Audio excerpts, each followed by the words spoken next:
I am the Tofu Golem. Please enjoy the video. You're going to start by confirming the Samsung model and Android version so you get the right steps.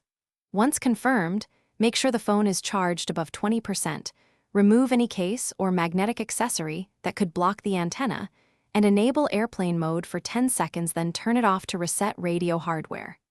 You'll also open settings and navigate to connections to check that NFC is visible. If not, proceed to the next slide to dig deeper.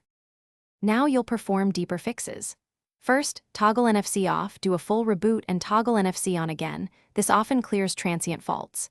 If that fails, go to Apps, show System Apps, find NFC or Near-Field Communication Services and clear cache and storage to remove corrupt data. Next, boot into safe mode to see if a third-party app is blocking NFC. If NFC works in safe mode, uninstall recent apps. Once done, run Smart Switch Diagnostics or an update to keep firmware current. Finish by backing up your data and performing a factory reset only if software fixes didn't help. This removes deep software corruption that can break NFC. Once reset, test NFC with multiple tags and payment apps. Make sure the tag or card is compatible and held over the phone's NFC antenna area.